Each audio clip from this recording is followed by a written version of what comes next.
Today, as promised, I want to give you guys a little demo of the Red Apple lipstick products that I mentioned at the end of my last Mercedes shops. And I thought I would just take you guys through me doing the rest of my makeup while employing these products. I'm going to be featuring their pressed eyeshadow in the shade Vamp, which is this one right here. I'll be using their lip exfoliator to prep and prime my lips before going in with this beautiful color Ravishing, which I swatched in that video as well. So I'm really excited to use these things, and like I said, I thought I would just take you guys along to watch me do the rest of my makeup, because who doesn't like watching that? I love watching makeup application on YouTube. And then at the end, I'm going to kind of give a review and my thoughts on Red Apple lipstick as a brand and all of that goodness. So let's get started with the makeup. I'm going to start with a layer of the Suntegrity 5-in-1 Natural Moisturizing Face Sunscreen in the shade Light.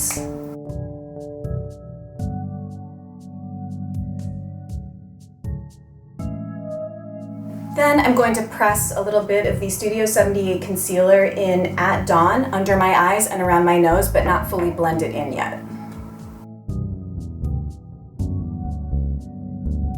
Then before I fully blend in the concealer, I'm going to do just like 2 drops, I think, of the Gressa Minimalist Corrective Serum Foundation. I've been really loving this lately. And I don't find that it gives me like too much coverage over a tinted moisturizer like the Suntegrity. To give that a final blend and meld into my skin, this is something I've been doing a lot lately, and it was a tip that Adine gave me. I've been taking my Evan Healy Lavender Facial Tonic Hydrosol and just spraying it on my beauty blender. One of the reasons I don't use the beauty blender as much as I would like to is that I find it a pain in the butt to always get it wet and wash it every single time I use it. So what I've been doing is just literally spraying kind of a cleanish looking part of the beauty blender. And that's kind of, I find, all that it needs, and working this into my skin, and then I don't have to wash this every time I use it.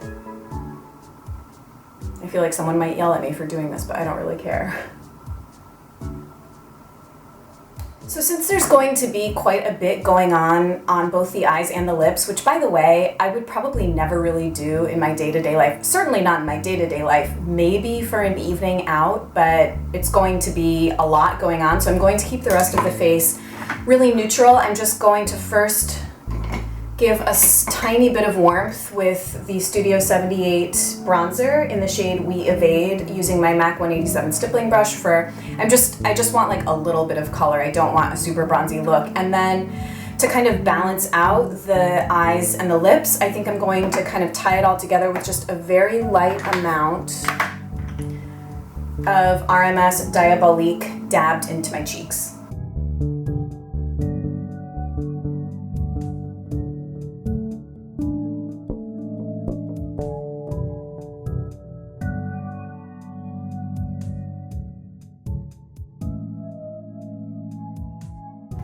For my brows, I'm going to do something a little bit different today. It sounded really Valley Girl. I'm going to use my Japanesque 240 thin angled brush and go into the 2 Ego brow samples I have. I'm always meaning to try and get this to work for me. It's just more high maintenance than the powder that I use every day. I'm going to mix these 2 colors and try and do a relatively subtle brow using Ego Brow, which I personally find a little bit challenging, but we're just gonna see how it goes. I'm just going to brush them out first, but not put any other product like the normal brow wax I would put in them. I'm gonna skip that.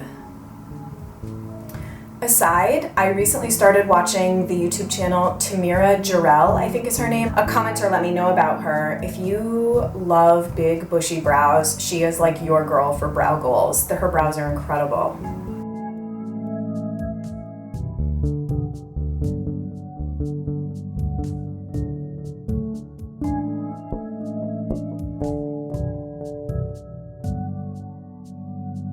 Usually when all of my face makeup is done and I'm going to move on to the eyes, I like to sort of prep my lips for lip color. What I was doing before I got the lip exfoliators, I would just take a tissue and remove any makeup that had gotten on my lips and sort of gently exfoliate them just with a tissue, and then put a lip balm on it. But kind of have been skipping that in lieu of using this. I had been wanting to try this for a really long time. I'd heard a lot of things about it, and I have to say I do really quite enjoy it. I just kind of do a fair amount of pressure. I'm probably using way more than you're really supposed to do.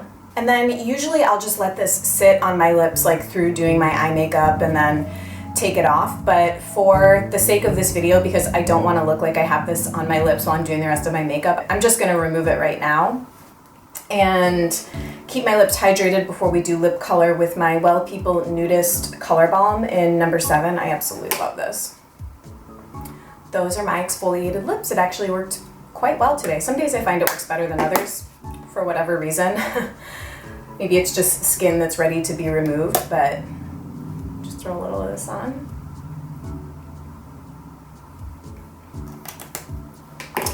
Onto the eyes. So I've only sort of played around with these two shadows and I haven't given them a full day of wear, so I can't really attest to their longevity or creasing ability or lack of creasing. So for today, I'm just going to first prime my lids. We'll see how the shadow that I'm going to put on wears throughout the day with this underneath. I'll just have to report back.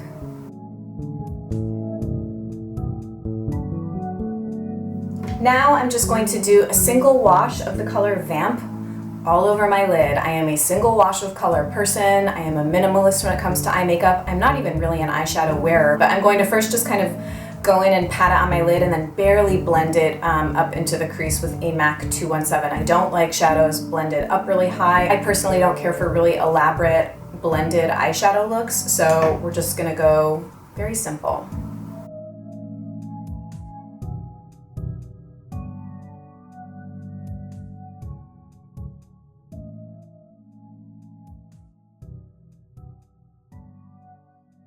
I'm just doing a little bit of cleanup blending by buffing some of the product that has migrated with a Q-tip and then kind of going out and blend it, doing a final little blend with the Bobbi Brown eye blender brush. To avoid looking like I got punched in the eye, I think for now I'm going to avoid taking any of that color on the lower lash line, but I am going to do a little bit of liquid liner on the top, just kind of like a half kitten flick to give some definition. And this is obviously, I forgot to mention because I feel like it's such a standard for me, the Zuzu Luxe liquid eyeliner in Raven is the one that I use if you're curious and new. Now I'm going to line the upper waterline and put a little bit of black on the lower waterline lash line and blend it out. And today I'm going to use the Jane Iredale Basic Black eye pencil.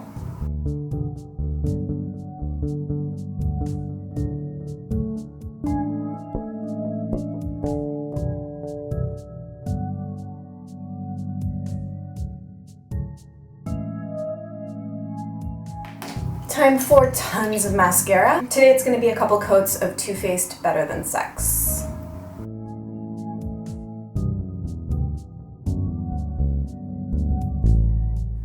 Okay, time for the lips. I'm going to just sort of remove any residual balm that I have on.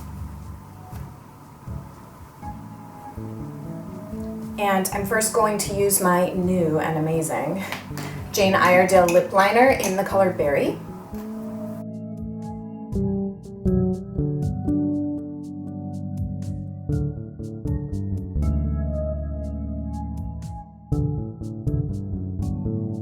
Now it's time for you guys to see the beauty, the red apple lipstick in the color Ravishing.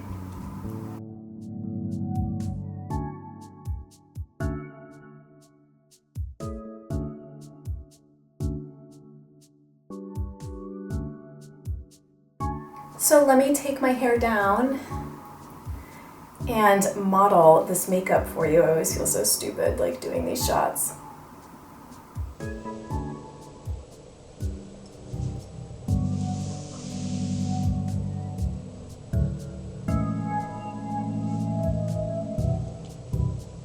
As I mentioned in that Mercedes Shops video, I received these products as part of the Red Apple Lipstick Blogger program where if you meet a certain threshold, I think if you have 1,000 followers on any form of social media, you're eligible to participate and based in the United States. Just by way of like a tiny bit of background, I had tried to participate in the Red Apple Lipstick Blogger program, I think last year at some point, and I got an email saying that they were temporarily putting it on hold to catch up on orders, which I just thought was sort of strange, and there was never kind of any follow-up. I just kind of had like a bit of a bad taste in my mouth after that. I've always heard a lot of people really liking their products, but to be honest, the products are not cheap, and aesthetically speaking, they just never really appealed to me as a brand. So that is the one kind of overarching thing that I would have to say, is that if anyone from Red Apple Lipstick is watching, I really don't mean to offend you, but I think your brand needs a complete overhaul in terms of how you're presenting it to people. And I've heard other people echo this too. The website just has a very sort of almost like unprofessional e-commerce look, and it just doesn't look like products that you really want to buy unless you're like, I mean, maybe that's just me and I'm someone that's very attuned to branding and aesthetics and the presentation of a product and the entire experience of a product, not just how it performs. I've had people ask me, why, like, haven't you tried them? Because they're such a big brand, I guess, in the green beauty world. And that's honestly really why. Their website kind of always turned me off. And then a lot of their lipsticks, if you go and look at them, have shimmer in them. And I just, I don't like that look. The brand just does not seem very, modern or current. However, after being able to try these things, I can say that the performance of the products is top notch. So that just goes to show there can be an amazing product behind, not a great face to a brand. And of course there can be a great face to a brand and not a great product. So it works both ways. I just think they would do so much more business if they kind of gave a makeover to everything. I'm not really one for powder eyeshadows, but as far as a very cleanly formulated pressed all-natural eyeshadow, amazing. Bronze Bombshell is way too yellow for me. Maybe it doesn't look it there, but that's what Bronze Bombshell looks like swatched. And when I tried to put it on my eyes, I just thought it looked really, really yellow on me. And I think it's because I don't have enough warmth to my skin to pull it off. So I was not a fan. I'll also just, for posterity's sake, swatch Vamp next to it so you can see. So I got one hit and one miss. I might actually email them to see if I can return this, because Andy the Green Queen told me that I think they have like a 6-month guarantee where you can return things, I think. I would have to check into that. But the colors are beautiful. They're highly saturated. They don't kick up really any powder. And they're very sort of creamy and silky feeling. I do think that they're kind of expensive though for what they are. Maybe it's just because I'm not really one for powder eyeshadows, but apparently they do run deals frequently on these. And so I will say that I like Vamp so much that I have a couple other Red Apple lipstick shadows on my wish list that I would purchase with my own money if I were to get a good deal on them. So the ones that I have been told are excellent are Twinkle Taupe, Yes You Canyon, and Brownie Points. I think they're all sort of neutrally colors, but they have an amazing range and a mix of mattes and more satin shimmer finishes. If you're into powder eyeshadow and you don't like loose minerals, I think they're a great option. So then in terms of the lipsticks, I have to say I do really, really like this color. Unlike the eyeshadow, which I have not yet worn for an entire day, I did wear Ravishing for an entire day, and I thought it wore beautifully throughout the day. It was very, very comfortable. And one of the main things that I loved about it is that it did not stain my lips at all. So I find that to be a very big issue. Honestly, not as much, I guess, with more cleanly formulated bold lip options, but just a couple off the top of my head that I can think of that are not green. The NARS lip pencils, the matte lip pencils, MAC's Retro Matte lipstick formula, and the Bourjois Rouge Edition Velvet liquid lipsticks. They stain your lips for literally like 24 hours after you remove them. And to me, that's a huge issue. I guess both in terms of I don't want my lips to look stained for a full day plus after I take a color off. And it just makes you question the potency and chemical composition of the dyes that they're using. So you can see how bold and opaque and pretty this lip color is. As soon as I took it off, my lips were right back to their natural color. So for me, that's huge. My issue, I guess, with Red Apple lipsticks is I had heard that a lot of the formulations are very, very sort of glossy and high shine finish. I am like a matte, bold lip lover through and through. I've talked about that before. So the reason I went with Ravishing is because it's part of their Instant Color line, and the Instant Color line, I believe, is the most matte formulation of lipstick that they make. That's what Andy told me. She's like a Red Apple lipstick fanatic. One time we were all getting together and she brought me a bunch of her lipsticks so I could swatch them. So I played around with like 3 or 4 different formulas. Some of them were just, they're basically like an opaque lip gloss, which is not for me at all. But the Instant Color formula swatched, I really liked. And the color Ravishing is like, obviously you can tell, right up my alley. It reminds me a lot of the NARS lip pencil in Cruella that I have. It's just that the finish is slightly different. So even though this portends to be a bit of a more matte formula, it is still moisturizing on the lips. I wouldn't call it glossy by any means. It wears really well. I wore this for an entire day eating and drinking, and I only had to reapply once. Like I said, it came off really easily, and I'm just exceptionally happy with it, really. This is probably my favorite thing of everything that I got. However, I went and looked at the rest of the colors in the Instant Color formula range, and nothing really calls to me. So to answer the question, would I buy more of these with my own money? I guess if I were to see someone else's video where they were wearing a color that I liked, maybe I would. But as of right now, none of the other Instant Color formula lipsticks look particularly appealing to me or unique to my collection. So that's kind of where I stand on that. The lip exfoliator I do think is like really, really effective. I think I really like it. I do think it's improved the condition of my lips. And I am someone that suffers from sort of chronically flaky, dry lips, or they just need to be exfoliated regularly, kind of like my skin. I'm a very sort of like dry-skinned person. I'm really happy that I finally got to try these things, and they're definitely on my radar now more as a brand, and I'm gonna kind of, I don't think I would pay full price for these things. I hear that they run deals and specials a lot, so I think I'll kind of keep my eyes peeled for that and maybe pick up some of those other shadows that I mentioned, and I guess keep my eyes peeled for other Instant Color lipsticks because I wouldn't go any glossier than this, personally. I hope you guys liked this video and liked seeing these Red Apple lipstick products in action. Thank you to Red Apple Lipstick for giving me the opportunity to participate in your blogger program, and no hard feelings about it not working out sooner than this. Definitely let me know if you have favorite Red Apple lipstick products that I should check out, and I'll just see you guys in the next video. Bye.